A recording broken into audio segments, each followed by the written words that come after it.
Manifesting is powerful if you work as if it's already happened. So I want you to think about one of your goals right now. What's your goal? What's one of your dreams? So this is going to be the affirmation for the week. Thank you for manifesting my dream, whatever your dream is. So I'll use one of mine, for example, is to complete and publish my book. Okay, so mine's my book. So my affirmation for this week that I will repeat over and over and over is thank you for manifesting my published book. Thank you for manifesting my published book. This is episode 122. I am so happy that you're here, and thank you for joining my show, your coach, Helen Yuskovic. I am on a worldwide mission to help people get confident in putting themselves first, because I used to put myself second my whole life. And because of that, I experienced every unhealthy relationship possible. An unhealthy relationship with myself, my health, my wealth, my intimate relationships, my family, my friends, and my career. I'm now living in an abundance that I used to just dream about. So I want to pave the way for you too. It's time, guys. It's time that you live in the life of your dreams as well. So let's take a step towards that right now. P.S. Subscribe to my podcast on your app now so that you always tune in to my new episodes. All right. Welcome to the Micro Mindful Moments series, guys. So excited for this episode. I love this episode because I love everything about self-reflection, and I want you to love everything about self-reflection, which is why I bare my ass on the table here with all of my stuff and make myself vulnerable so that way you can do that for yourself, because the return on investment of self-reflection is out of this world. Let's go over these beautiful 6 things that I love to reflect on, and you can do it as I go as well. Let's begin with what I learned from last week. What I learned from last week is that white space in my calendar is absolutely crucial. Now, this goes for every entrepreneur that's listening, everyone that has a business that is listening, and anyone that has a demanding life or a demanding schedule. When you have white space in your calendar, I don't know about you, but I know with me, it makes my mind calm.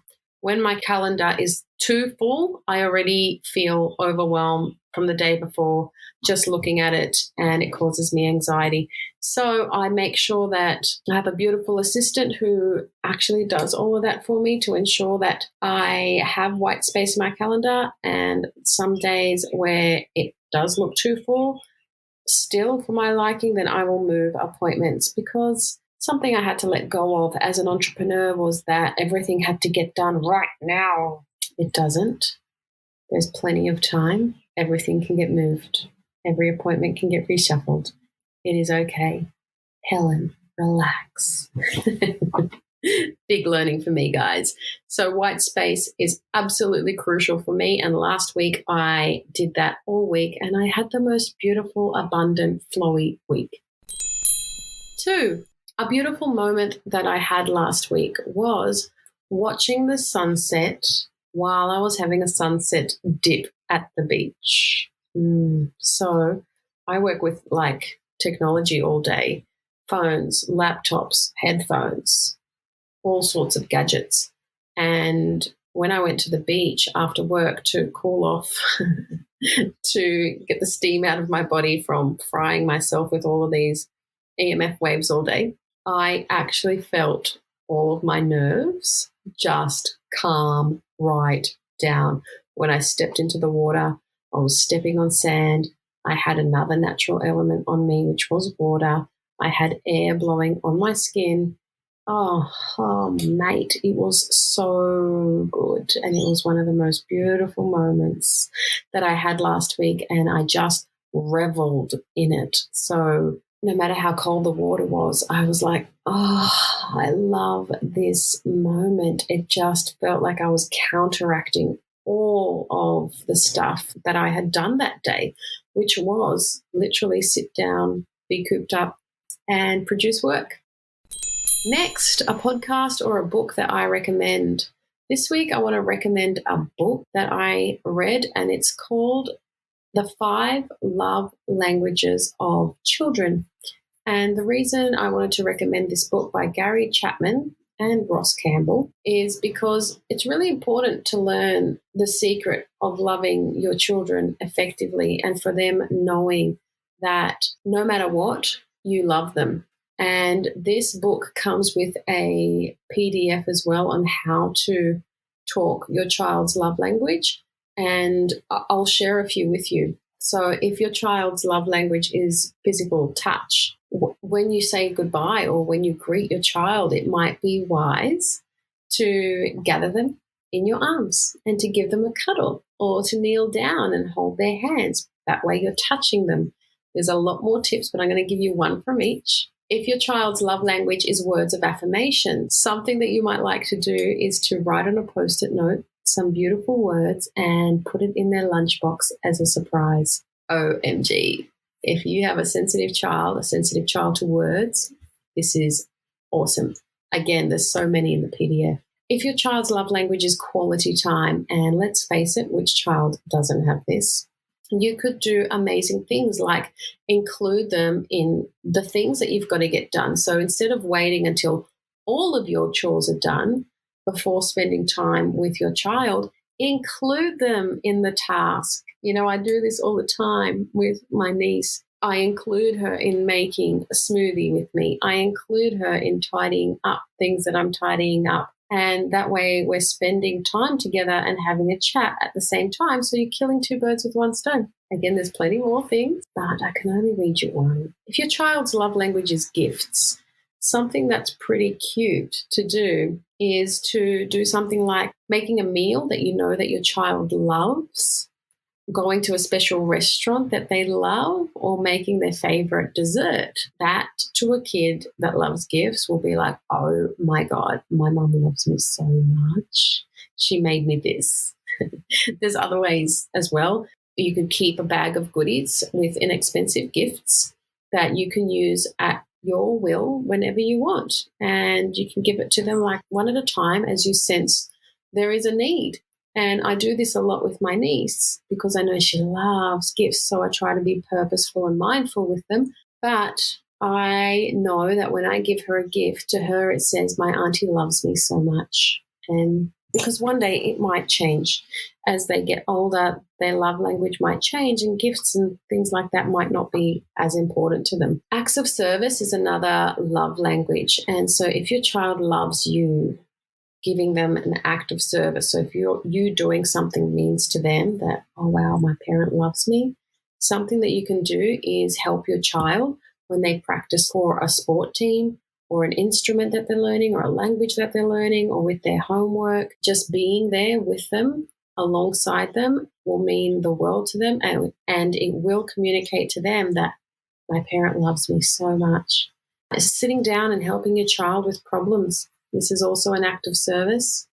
If you know how to communicate in your child's love language, then it just makes your life so much easier because you know that you can give them love in their language before you reinforce either their positive behavior or if you have to have a chat about a broken boundary. Next, what I want to improve this week. Well, mine's pretty simple. I need to get to at least 3 group yoga sessions this week. I did them myself last week, but I do love a group environment way better. I just don't like doing fitness by myself. Yeah, I'm just not as motivated. I mean, I do them. Like today I went for a walk. I would rather be in a group environment doing some sort of activity like yoga or a group fitness session. And I think that's why I teach. I am a PT that does small group personal training and group boot camps because I think I thrive on the energy of so many people doing something positive, and that just lights up my world. So that is what I want to improve this week. Next, a tip, a hack, or a strategy to incorporate this week. Your morning rituals. Keep up a morning ritual. If you don't have one, all good. If you are an entrepreneur business owner, a high achiever, morning rituals are going to be your best friend. And so kept up with mine last week, and I just feel so amazing when I keep up with mine. I'll link to the show that I created about morning rituals in the show notes. And a little glimpse of mine, if that might help you, is the minute I wake up, my first thing is to smile and think about what I'm grateful for today. And the second thing is to do a meditation for whatever it is that I need that day. I'll put a link to my meditations on YouTube for you if you'd love to listen to a meditation in the morning to set you up for the right day and to ground you and to get you breathing right. After I meditate, so I'm sort of like still waking up, right? At this point, I drink a lot of water. So I drink maybe 500 mils of water, somewhere around there. And then following that, I stretch. So I might be sitting now on the edge of my bed after I've had the drink of water, and I will start to stretch my body for a few minutes and open it up. I have a tennis ball close by, so sometimes I'll roll that on my glutes because I have a glute that loves to get tight.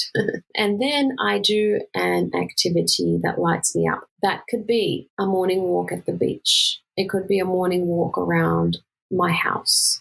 It could be a group fitness session. Or it could be, especially if it's that time of the month and it's my cycle, I might just start working on my purpose or whatever it is, my goal. Right now it's a book or a course, so I'll start working on that. So keep up the morning rituals. That is the strategy for this week. Please try it and let me know how you go. Come to my Instagram, Helen_Yuskovic, and let me know. I'd love to know how you go.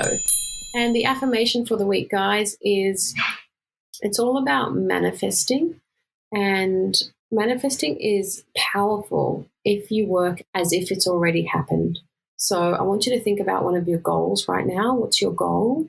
What's one of your dreams? So I'll use one of mine, for example, is to complete and publish my book. So this is going to be the affirmation for the week. Thank you for manifesting my dream, whatever your dream is, okay? So mine's my book. So my affirmation for this week that I will repeat over and over and over is, thank you for manifesting my published book. Thank you for manifesting my published book. Thank you for manifesting my published book. Okay, so that's what I want you guys to do this week, so that way you can take one step forward into manifesting your dream. I have a powerful meditation that will be out very soon on visualizing and manifestation. So hang tight for that, and I will definitely be sharing that. If you haven't seen it yet or haven't got it yet, by the time you listen to this episode, have a look at the website, wholehealth.com.au, or my Instagram channels, so that way you can get your hot little hands on that meditation as well. And that's it for now, guys. I'll see you next week. Thank you times infinity for spending time with me. It really means a lot. Putting yourself first will really help escalate your goals, your dreams, and I love being on the journey with you. So make sure you come and tell me on my Instagram at Whole Health, which is HOL_health, and comment below this podcast photo to share your thoughts on my show today. And if you enjoyed it, please leave me a 5-star review on iTunes or Spotify so that I can keep bringing amazing value to you. I'm sending you truckloads of love, power, and joy. Bye for now.